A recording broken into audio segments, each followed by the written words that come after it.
5 August বাংলাদেশের ইতিহাসে স্মরণীয় একটি দিন।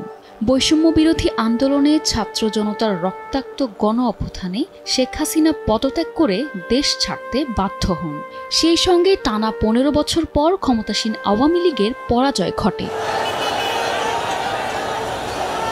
বাংলাদেশ দ্বিতীয়বারের মতো স্বাধীন হওয়ার উল্লাসে মেতে ওঠে বাংলাদেশের জনগণ। 5 আগস্ট রাজধানীর উত্তরা থেকে একটি বিজয় মিছিল বের হয়। ওই মিছিলে যোগ দেয় পটুয়াখালীর গলাচিপার এইচএসসি পরীক্ষার্থী মোহাম্মদ সাগর গাজী। বিকেল 3টার দিকে দুর্বৃত্তরা ফ্লাইওভারের বিজয় মিছিলে এলোপাতাড়ি গুলি ছুটতে থাকে।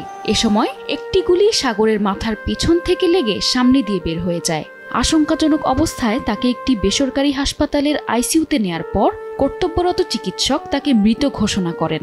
রাতেই সাগরের মরদেহ তার নিজ গ্রামের বাড়িতে নিয়ে আসা হয়। মোহাম্মদ সিরাজুল ইসলাম গাজী ও মোসাম্মদ শাহিদা বেগম দম্পতির 3 ছেলের মধ্যে সাগর ছিলেন সবচেয়ে ছোট। সাগর গাজী তার এলাকা গলাচিপা উলানিয়াহাট মাধ্যমিক স্কুল অ্যান্ড কলেজ থেকে এই বছর এইচএসসি পরীক্ষা দিচ্ছিলেন।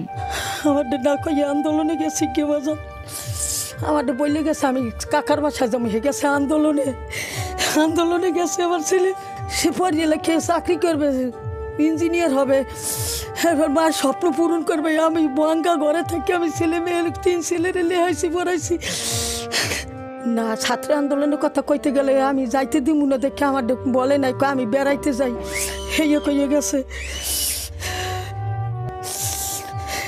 আমি এর বিচার চাইবা জান। আমার সাগরের ইচ্ছা ছিল ভবিষ্যতে ইঞ্জিনিয়ার হয়ে বাবা মায়ের কষ্ট দূর করে তাদের স্বপ্ন পূরণ করবে, কিন্তু একটি বুলেট সাগরের সব ইচ্ছেই যেন নিমিষেই ম্লান করে দিল। সাগরের অকাল মৃত্যুতে আহাজারি যেন থামছেই না তার পরিবার ও আত্মীয় স্বজনদের। দুঃখের ব্যাপার, আমার ছেলে আশা আর পূরণ হলো না। আমি বিচার চাই, এখন চাই বিচার, আর কি চাই? এখন তার ছেলেকে পাবো না, এখন আমি চাই তার বিচার।